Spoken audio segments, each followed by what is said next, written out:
બે બે બે રવિવાર થી આપણે ઋષભદેવ ભગવાનના 13 ભવ છે એમાંથી 12 ભવ કર્યા અને આ છેલ્લો ભવ 13મો ભવ છે. એમાં હવે આપણે ઋષભદેવ ભગવાન દીક્ષા લેવા માટે આગળ વધે છે ત્યાં એની વાત છે. એટલે ઋષભદેવે બધા તરફ દ્રષ્ટિ ફેરવીને કહે છે કે હવે મારો જવાનો સમય થઈ ચૂક્યો છે. જે મહાન શોધ માટે જવું છે તો મારે બધા વચ્ચેથી દૂર નીકળી જવું જો અનિવાર્ય છે.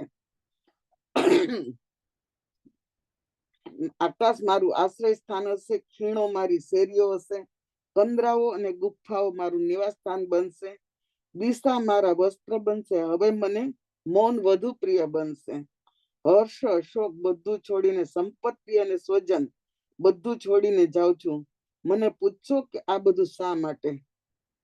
તો તે ઉત્તરમાં કહે છે કે મારા એક સ્વપ્નને સાકાર કરવા, સંસારને એક નવું શાસન આપવા મારા આ મહાભિનિષ્ક્રમણમાં જરૂરી છે. એકાંત અને ઉપયોગની જાગૃતિ જે મારે સહાયક બનશે. પ્રભુ સંસારમાંથી વિદાય લેતા સૌ કોઈ રડે છે. ત્યાં તો ભીડ ચીરીને ભરત એકદમ આગળ આવીને કહે છે કે મને છેલ્લે છેલ્લે કંઈક કહો, અંતરમાં તૃપ્તિ થાય તેવી સુધા વરસાવો. ત્યારે ભગવાન કહે છે કે બેટા, તું આર્યાવર્તનનો મહાન મહારથી ચક્રવર્તી, પ્રથમ ચક્રવર્તી બનવાનો છે. પણ યાદ રાખ, નમો અર્યંતાણને તું તારા જીવન મંત્ર બનાવજે. જંગલમાં વસતા અરીને જીત્યા, હવે તારી ભીતરમાં રહેલા અરીને જીતવાનું ભૂલતો નહીં. અને વિજય માળે ત્યારે સર્વોન્મત બનીશ નહીં, ગર્વોન્મત બનીશ નહીં, અપ્રતિહત મહારથી બનજે. સિંહાસન, શૌર્ય, સંપત્તિ, યશથી નમ્ર બનજે. યાદ રાખજે કે પૂજા તારું પતન ન કરે, જૈના તને જળ ન બનાવે, સત્તાનો નશો તારા શુભ ભાવોને છૂંદી ન નાખે. જળની ઝંઝટમાં જકડાઈને આત્મમસ્તી માણવાનું ભૂલતો નહીં. ત્યાં એક દિવસ ધર્મચક્ર બનીને તું પિતાને પંથે આવજે. બાહુબલી કહે છે કે તું પણ અજીત વીર્ય બનજે. આત્માની અજયતાનો તું લક્ષ્ય કરજે. પુરુષાર્થ કરનાર જગતમાં કદી હારતો નથી. ત્યાગી કદી ગરીબ થતો નથી. પ્રેમી કદી નિરાધાર બનતો નથી. સાચો આર્ય બનીને સૌને આર્યવર્તના તું સંસ્કાર આપજે. પ્રેમ, વિશ્વ પ્રેમ તથા સ્વરાજના સૂત્રોને તું જગતમાં ફેલાવજે. આવી રીતે બધાને બ્રાહ્મી, સુંદરી બધાને સલાહ આપી અને ભગવાન એક પછી એકની વિદાય લે છે. સૌ મમતાથી રડતા જાય છે. તે સમયે રાજા દેવયસ આગળ આવીને કહે છે કે મને પણ કંઈક કહો. ત્યારે ભગવાન કહે છે કે સાંભળ, આ સંસાર છે ત્યાં સુધી સારું નરસું રહેવાનું. કોઈને પણ શિક્ષા કરતા પહેલા તેના ગુનાનું મૂળ સુધી જજો. સંસારને સારી દ્રષ્ટિથી જોજો. ત્યાં તો મંત્રી સુબોધ આવ્યો. નાથ, મને પણ કશું કહો. સ્નેહ અને કર્તવ્ય બંને અલગ છે. તારો સ્નેહ તને કર્તવ્યથી ભ્રષ્ટ ન બનાવે તે જોજે. તારો સ્નેહ ભલે પ્રકાશ કરે પણ કદી કર્તવ્યના દીપને બુઝાવનાર વંટોળ ના બનજે. પૃથ્વીનાથ આટલું કહીને આગળ વધ્યા. આખી અયોધ્યામાં ત્યાગના સમાચાર બધે પ્રસરી ગયા. શોકમગ્ન બનેલા નગરજનોને કહ્યું કે હવે હું રોકાઈ શકું એમ નથી. જન્મ જરા મૃત્યુ વિષાદના ગૃહ તત્વને શોધવા જાઉં છું. મારું સ્વપ્ન મહાન છે. હવે વિશ્વ વાત્સલ્ય તરફ જાઉં છું. આ સંસારનો સ્વજન બનવા જાઉં છું. હવે હું માત્ર તમારા એકલાનો જ બનીને રહેવાનું નથી. યાદ રાખો કે આ દેહ એક સાધન છે. અલગ ભલે રહો પણ એકમેકને ન ભૂલો. ફૂલોનો સ્વભાવ તમે ધારણ કરો. મધમાખી કદાચ આવે તો મધુ આપજો, પતંગિયા આવે તો રૂપ આપજો. તમારો મૂળ સ્વભાવ સુગંધ જ વહાવજો. તમારી વાણી પવિત્ર બનાવજો. તમે તમારી જીભથી પ્રેમની ઉષ્મા પ્રગટાવજો. અને દરેક કાર્યમાં વિવેક રાખજો. આંખો નિર્મળ રાખજો. પરસ્પર એકબીજાને સમાતા શીખો. પ્રભુ જતા જતા કહે છે કે હવે મારા શબ્દો કરતા મારું મૌન અને મારી વાણી કરતા મારું વર્તન માર્ગ બતાવશે. અને મૌન એ જ મારું ધ્યેય છે. શિબિકામાં બેસીને ઋષભદેવ ઉદ્યાનમાં પહોંચ્યા. દ્રષ્ટિ અતિ કરુણ દ્રષ્ટિ અતિ કરુણ સંજાયું. સુમંગલા અને સુનંદાની આંખો અવિરત જલધાર આવી. વિરહ અસહ્ય બન્યો. પ્રભુ સ્વામીના દેહ સંકલ્પથી રડતી જુડતી સ્ત્રીઓ સિંહ વિષાદમાં હૃદયના ટુકડા કરીને ટુકડા જેવા ઋષભને જતા જોઈને મરી દેવીમાં તો કલ્પાંત બીરવ વ્યવસ્થા. આ તો છે કાળજાની કરુણ દાસ્તાન, પ્રેમથી લખી ના શકાય. આ હતું મહાભિનિષ્ક્રમણનું દ્રશ્ય, વિયોગની 20મી ઘડી. હવે દીક્ષા મંત્ર. હવે ઇન્દ્રની આજ્ઞાથી બાજા વગાડવાના બંધ થઈ ગયા. પ્રભુ ઋષભદેવ છઠની તપસ્યા સાથે દેવો તથા માનવોની સામે સિદ્ધોને નમસ્કારી કરી નમો સિદ્ધાણમ બોલીને અનંત સિદ્ધોને નમસ્કાર કર્યા. પછી કરમબંધીનો પાઠ બોલ્યા. હવે હું તમામ પાપકારી પ્રવૃત્તિનો ત્યાગ કરું છું. આમ બોલીને ચારિત્રને ગ્રહણ કર્યું. જેમ તડકામાંથી છાયામાં આવતા પરમ શાંતિનો અનુભવ થાય તેમ પ્રભુ હવે મોક્ષ માર્ગ ઉપર આરૂઢ થતા નરક ગતિના જીવોને પણ ક્ષણભર માટે શાંતિ મળી. જ્યાં પ્રભુએ કદમ ઉઠાવ્યા ત્યાં તો જોરદાર આંસુએ રડવા લાગ્યા. વાતાવરણ વિયોગની 20મી ઘડીથી મર્મવેદક બન્યું. પણ પ્રભુ સ્થિર હતા, સ્વસ્થ હતા, સ્થિર પગલે આગળ વધતા હતા. બધાને રોકવા છતાં પેલા 4000 રાજાઓ તો માનવા જ તૈયાર નથી. નક્કી કરી લીધું કે હવે તો જ્યાં અમારા પૃથ્વીનાશ જશે ત્યાં જ અમે જશું. અમારી ગતિ એના જેવી જ હો. ત્યાં તો ભરત એકદમ વચ્ચે આવીને બધા રાજાઓને રોકતા કહ્યું, આ ઋષભદેવનો પંથ નિરાળો છે. હવે તમારે પાછળ જવાની જરૂર નથી. ભલે રાજાએ કહ્યું, ભલે તમારા પિતા રહ્યા પણ અમારા ઋષભ મારા પણ પ્રાણ છે. અમે તો પાછળ જવાના. ત્યારે સાંભળો રાજન, આ સહેલો માર્ગ નથી, ફૂલ પાથરેલા નથી. એકવાર કર્તવ્ય ભૂમિ પર ગયા પછી પાછું સંસારમાં અવાશે નહીં. વળી ઋષભદેવનું સામર્થ્ય નિરાળું છે, માટે તમે તમારું કર્તવ્ય વિચારો. એકવાર રાજ્ય છોડ્યા પછી વમન કરેલું પાછું તો કેમ લેવાય? સાંભળીને ભરત રાજા પ્રસાદોમાં પડ્યા રહીને મોજ માણવી નથી. જેવી પૃથ્વીનાથની ગતિ એવી જ અમારી ગતિ. એ હતી સુંદર સવાર જ્યારે ઋષભદેવ ભગવાને રાજધર્મને છોડીને સંયમ ધર્મનો અંગીકાર કર્યો. સમજતા હતા કે સર્વ રસાયણને પોતાના પકાવવાની શક્તિ રાખનાર ઘોડાએ પ્રથમ પોતે જ નિભાડામાં પ્રવેશવું પડે છે. દેહની સ્થિતિ આંખોથી જોવાય તેવી નથી. પગમાં ઉપાનર નથી, મસ્તકે મુગટ નથી, દેહ પર આભૂષણ નથી, કંઠમાં હાર નથી. ત્રિલોકની સંપત્તિના સ્વામી અત્યારે નિષ્ક્રિય બનીને જાય છે. યોગેશ્વરની સાધનાની પરાકાષ્ઠા. પ્રભુ મૌન છે. શીતળ પ્રભુતામાં પ્રભુ ખુલ્લા ઉઘાડા શરીરે ઉભા છે. કંચનવર્ણી કાયા પર રજ ભરાણી. હવે કોઈને કઈ કહેવાનું નથી. કોઈ વાર જંગલમાં, સ્મશાનમાં, વૃક્ષ નીચે ધ્યાન ધરી પ્રભુ ઉભા રહે છે. પેલા રાજાઓ વિચાર કરે છે, આપણા રાજા કેમ બોલતા નથી? કેટલું સહન થાય? ક્યાં સુધી સહન કરવું? છેવટે થાકી હારીને કોઈ મઠ બાંધીને રહ્યા, કોઈ તાપસ બન્યા, કારણ કે તેને તો સાધુના માર્ગની ખબર નથી. કોઈ સંન્યાસી બની આતાપ ન લેવા લાગ્યા. જ્યારે પ્રભુ ઋષભ વિચાર કરે છે, દીક્ષા લીધી ત્યારથી આહાર કર્યો નથી, ન સ્નાન, ન વિલેપન, ન ગરમી સતાય, ન ઠંડી ધ્રુજાય.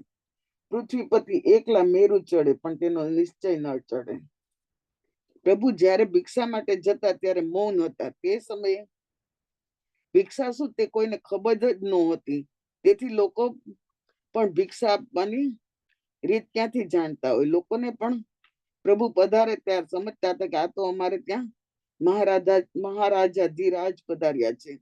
લોકો એને પ્રેમથી હીરા, મોતી, બહુ મૂલ્યવાન આભૂષણો લઈ અને અર્પણ કરતા.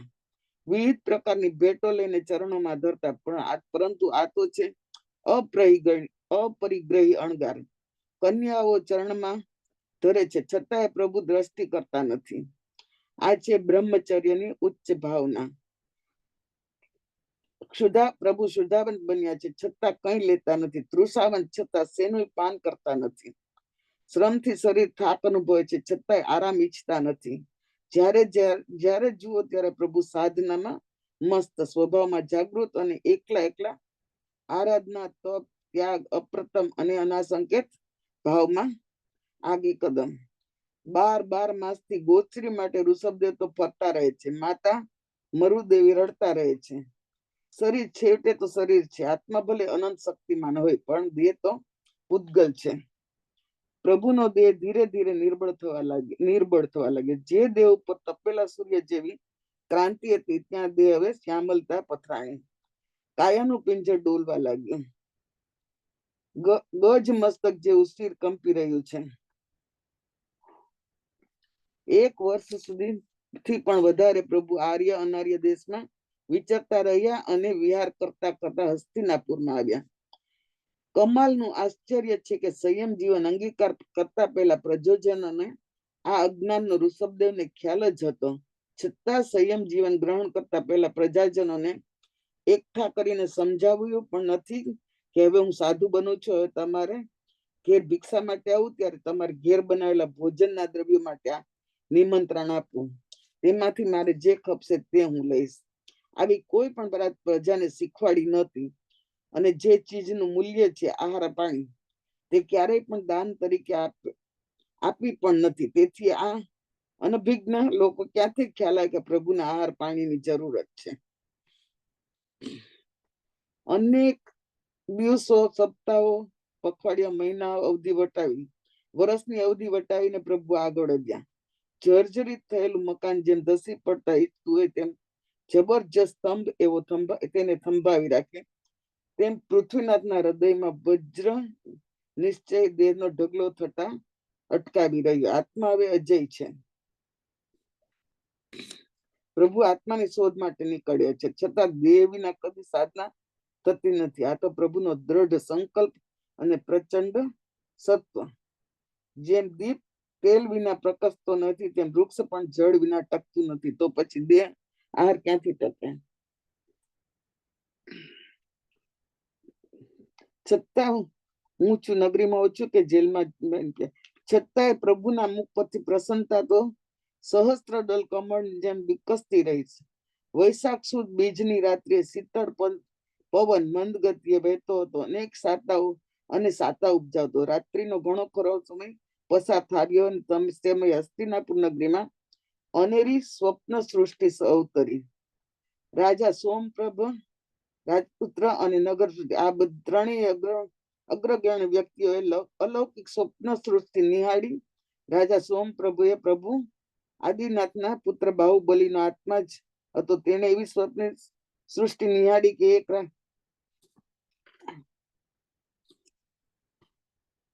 દ્વારપાળે આવીને ત્રણેય સ્વપ્ન સોનેરી પ્રભાત ઉગ્યું અને સોનેરી સવાર હતી.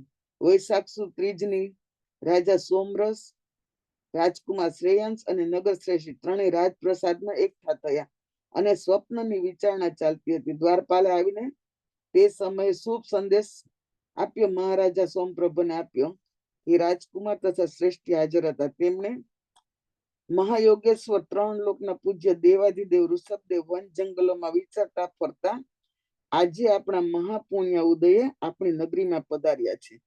ત્રણેય વ્યક્તિઓ એકી સાથે બોલી ઉઠ્યા, ધન્ય ઘડી, ધન્યવાદ. પ્રભુ પધાર્યા આજ અમારે આંગણે. રાજપ્રસાદમાં ગંભીરતા ભરેલું વાતાવરણ સંજાયું. સ્વપ્નના ફળની ગંભીર ચર્ચા થતી ત્યાં હસ્તિનાપુરના માર્ગ ઉપર તો આનંદનો મહાસાગર છલકાય તેવી ઘટના બની. પ્રભુ રાજમાર્ગ પર ધીમે ધીમે કદમ મૂકીને ચાલતા હતા. નગરજનો ને ઓળખતા વાર ન લાગે. સૌના હૈયામાં ભક્તિના ભાવથી ભરતી આવી. દ્વારપાળે આવીને કહ્યું કે હવે સાંભળો, તેના દેહની શું વાત કરું. હજારો શત્રુથી ઘેરાયેલા યોદ્ધા જેવી તેની ઝાંખી ઝાંખી મુદ્રા. સૂર્ય જેવો સૂર્ય જાણે નિસ્તેજ બની ગયો છે. કંચનવર્ણી કાયા શ્યામ બની ગઈ છે. પ્રજાજનોની એક પણ ભેટ સ્વીકારતા નથી. પોતાના પ્રપિતામહનું નામ સાંભળીને યુવરાજ શ્રેયસ કુમાર પરિસભામાંથી દોડ્યા ને પહોંચ્યા ઉપવનમાં. ન ઓઢ્યું છત્ર, ઉઘાડે માથે અને અડવાણા પગે દોડ્યા. એના હૈયે તીવ્ર તાલાવેલી લાગી હતી. હૃદય હર્ષનાદે ગુંજી રહ્યું હતું. મંદ ગતિએ ચાલતા શ્રેયસ કુમારના આંગણામાં આવીને પહોંચ્યા. પ્રભુ મંદ ગતિએ ચાલતા શ્રેયાંસ કુમારના આંગણામાં આવીને પહોંચ્યા. પ્રભુને જોતા જ શ્રેયાંસ કુમાર દોડીને ચરણમાં આડોટી પડ્યા. રંકના પાત્રમાં ચક્રવર્તીની ખીર ન સમાય તેમ તેના હૈયામાં ઉછળી ઉછળીને હર્ષ છલતી રહ્યો હતો, સમાતો ન હતો. સૂર્યને જોઈને જેમ સૂર્ય ખીલે, પૂર્ણિમાના ચંદ્રના દર્શને પોઈણી ખીલે, તેમ શ્રેયાંસ કુમાર ઋષભદેવનું વદન નિરખતા જાણી હૃદય કમળ ખીલી ઉઠ્યું. આ ક્ષણ પૂર્ણ, ગોલ્ડન ઓપોર્ચ્યુનિટી, ધન્ય ક્ષણ મળી, ધન્ય ભાગ્ય. શ્રેયાંસ કુમારને લાખેડી ઘડી સામે આવી અને પ્રભુના દર્શને હૃદયમાં અપૂર્વ પ્રકાશ પથરાયો.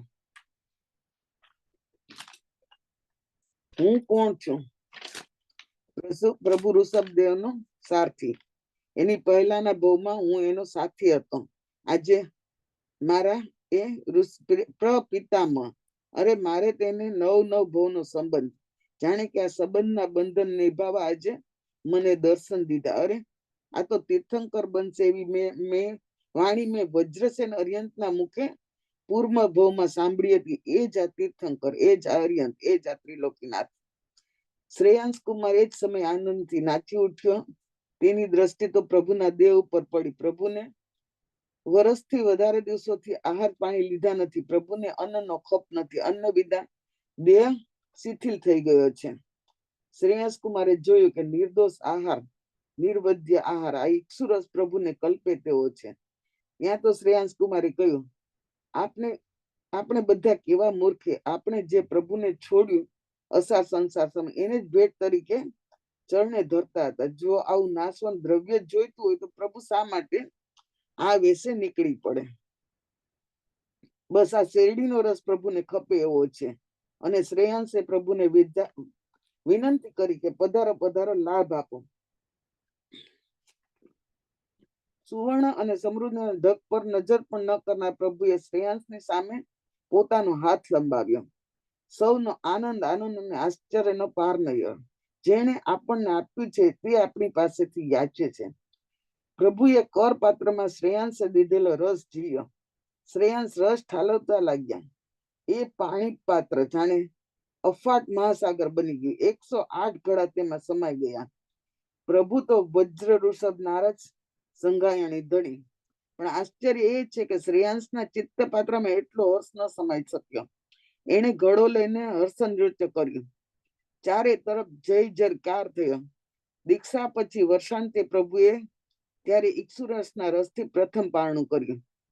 સૂર્યદેવ તપસ્યાના પારણાની સાથે આકાશમાં દેવોએ અમી દ્રષ્ટિ કરી. પંચ દિવ્ય પ્રગટ્યા. વાતાવરણ દુંદુભીના નામે ગુંજી ઉઠ્યું. સામાન્ય એવી શેરડીના રસમાં શ્રેયાંસ કુમાર ભવો ભવની બાજી જીતી ગયા. વસ્તુની મહત્તા નથી, મહત્તા છે ભાવની. આ વાત જગતે તે દિવસે જાણ્યો. તો ત્રિવેણી સંગમ થયો. ધન્ય ધન્ય બન્યું શ્રેયાંસનું જીવન.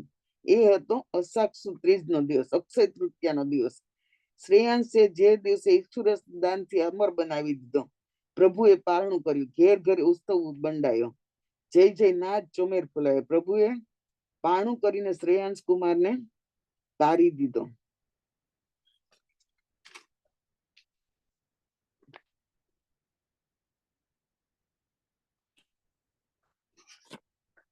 હજુ એક પ્રશ્ન છે કે પ્રભુને 400 દિવસના ઉપવાસ કેમ થયા?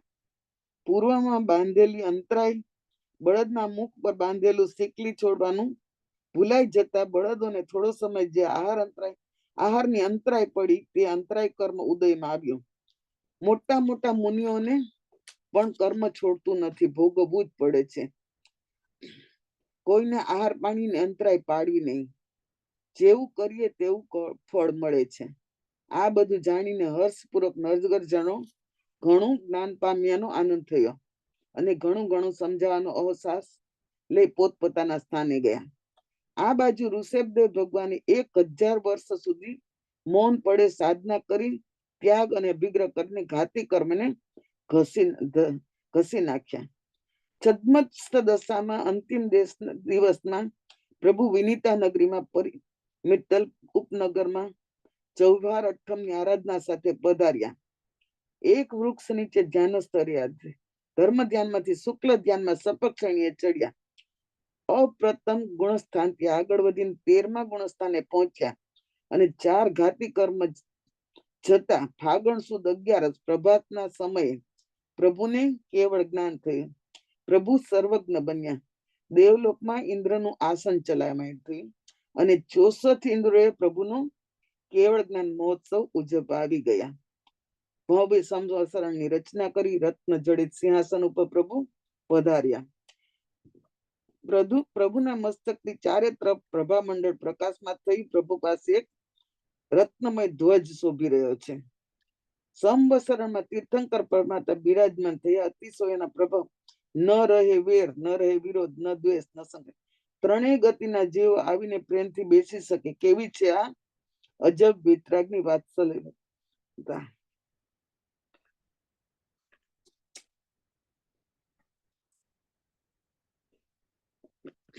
ત્યાર પછી આખું છે ને ભરતનું ઓલું ચક્રવર્તી પાણાનું છે, એ આપણે ફરી કોઈ વખત લેશું. એટલે હવે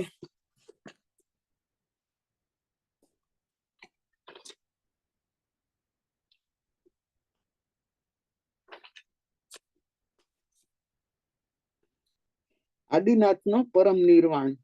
પ્રભુ ઋષભદેવ અષ્ટાપદ પર્વત ઉપર પધાર્યા. એક શિલા ઉપર પદ્માસને બિરાજમાન થયા. 6 દિવસનો પ્રભુ સંથારો લે છે. તીર્થંકરનો નિર્વાણ અવશ્ય સંથારા સહિત હોય છે. 10,000 મુનિઓ પ્રભુની સાથે છે. પ્રભુએ તો પાદપોગમન સંથારો કરી નિશ્ચલ અવસ્થામાં મોક્ષની પ્રાપ્તિની આરાધનામાં આગે કદમ કરી શુક્લ ધ્યાનની શ્રપક શ્રેણીએ ચડીને યોગનો નિરોધ કર્યો. અયોગી બનીને શુક્લ ધ્યાનના શિખર પર આરૂઢ થયા. સંપૂર્ણ અચલ અવસ્થા આ 14મા ગુણસ્થાને રહીને અઘાતીના બંધન તૂટી ગયા. 3 શરીર છૂટી ગયા અને 10,000 શ્રમણો સાથે પ્રભુ શુદ્ધ બુદ્ધ મુક્ત અશરીરી બની એક સમય માત્રમાં 7 રાજુનું અંતરકાળ ક્ષેત્રમાં સાદી અનંત મેં ભાંગે સ્થિર થયા. હંસલો ચાલ્યો ગયો અને માન સરોવર સૂનું થઈ ગયું. જેવા વંદન દર્શન કરવા માટે લોકો તલસતા હતા, તે જ દેહ આજે હાજર છતાં લોકો રડી રહ્યા છે. દેહી દેહ છોડીને ચાલ્યો ગયો છે. મહારાજા ભરત પ્રભુના વિરહનો આઘાત સહન ન કરી શક્યા. સમ્રાટ મૂર્છિત બન્યા. આ બાજુ ઇન્દ્રનું આસન ચલાયમાન થતા પ્રભુનો નિર્વાણ મહોત્સવ ઉજવવા ઇન્દ્રો પધારી ગયા. પ્રભુના નિર્માણ સમયે નરકના જીવોને ઘડીભર પરમ શાંતિનો અનુભવ થઈ ગયો, પરંતુ દેવો ઇન્દ્રો શોકમગ્ન બન્યા. ભરત મહારાજાને સેવકો ભાનમાં લાવ્યા, પરંતુ પ્રભુનો વિરહ થયો તેવી કલ્પનાથી ધ્રુજી ઉઠ્યા અને રડી પડ્યા. સમ્રાટ વિલાપ કરતા કરતા કહે છે કે હે પ્રભુ, મને અહીં મૂકીને આપ ક્યાં ચાલ્યા ગયા? મારી સામે એકવાર તો જુઓ. આપનું સાનિધ્ય પામીને મારા 99 ભાઈઓ, બ્રાહ્મી સુંદરી જેવી બહેનો, દાદીમાં મરુદેવા વગેરે બધા જ કેવળ જ્ઞાન પામ્યા. મારા પુત્ર ઋષભસેન તો આપના ગણધર બન્યા. હવે મારો શું ગુનો છે કે મને મૂકીને ચાલ્યા ગયા? ઇન્દ્ર મહારાજા ભરત સમ્રાટોને આશ્વાસન આપતા કહે છે કે સત્વશીલ ભરત, આપણા નાથનો સંસાર મહાસાગરને તરી ગયા અને તેના સ્થપાયેલા શાસન દ્વારા અનેક જીવો ભવિષ્યમાં તરશે, માટે તમે શોકનો ત્યાગ કરો.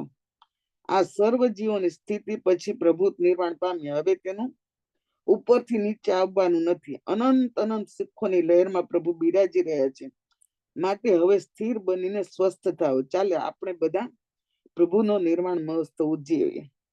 છેવટે ભરત રાજા શાંત થયા. ઇન્દ્ર મહારાજે પ્રભુના અગ્નિ સંસાર માટે ગોશીર્ષ ચંદનનું લાકડું લાવવાની દેવોને આજ્ઞા કરી. નંદનવનમાંથી આવેલા ચંદનના કાષ્ઠ વડે ગોળાકાર ચિત્તા તૈયાર કરી, જેમાં પ્રભુનો દેહ બેસાડવાનો હતો. ગણધરો માટે બીજી ચિત્તાઓ, અન્ય સાધુઓ માટે ત્રીજી ચિત્તાઓ તૈયાર કરી. પ્રભુના નશ્વર દેહને ક્ષીર સમુદ્રના જળથી સ્નાન કરાવી વિભૂષિત કરવામાં આવ્યો. ત્યારબાદ શ્રેષ્ઠ રત્નોની 1,000 પુરુષો ઉપાડી શકે એવી શિબિકામાં પ્રથમ ઇન્દ્ર મહારાજા પ્રભુના દેહને પ્રણામ કરીને શિબિકામાં બેસાડે છે. ગણધોર અને બીજી શિબિકામાં તથા અન્ય સાધુઓને ત્રીજી શિબિકામાં બેસાડે છે. પૂર્વ દિશામાં ચિત્તામાં પ્રભુના પાર્થિવ દેહને સ્થાપિત કરીને ઇન્દ્રની આજ્ઞાથી અગ્નિકુમાર દેવે અગ્નિ ઉત્પન્ન કર્યો. વાયુકુમાર દેવે વાયુ બેડાવી ચિત્તામાં અગર, ઘી વગેરે નાખ્યું. ચિત્તાઓમાં શરીર ભસ્મીભૂત થયા પછી મેઘકુમાર દેવોએ શિરોદકની વર્ષા કરી. ત્યારબાદ જીનેશ્વરની ચિત્તામાંથી સક્રેન્દ્રએ ઉપરની જમીન બાજુની દાઢા લીધી. ઈશાનેન્દ્રએ ડાબી બાજુની, અસુરેન્દ્ર ચમરે જમણી બાજુની અને બલિન્દ્રએ ડાબી બાજુની દાઢા લીધી. અન્ય દેવોએ અસ્થિભાગ ગ્રહણ કરી. આ રીતે નિર્વાણ મહોત્સવ ઉજવીને પછી નંદીશ્વર દ્વીપ ઉપર જઈને અષ્ટમિકા 8 દિવસનો મહોત્સવ કર્યો અને પછી દેવો અને ઇન્દ્રો સ્વસ્થાને ગયા. દાઢાને પોતાની સુધર્મા સભામાં માણક સ્તંભમાં વજ્રમય ડાબલીમાં મૂક્યા. આ રીતે આપણે ભગવાનનો 13 ભવ પૂરા થાય છે. ચીન આજ્ઞા વિરુદ્ધ મારાથી કાંઈ પણ બોલાયું હોય અને કોઈ પણ પ્રાપ્ત દોષ લાગ્યો હોય તો તસ્મિચ્છામિ દુક્કડમ.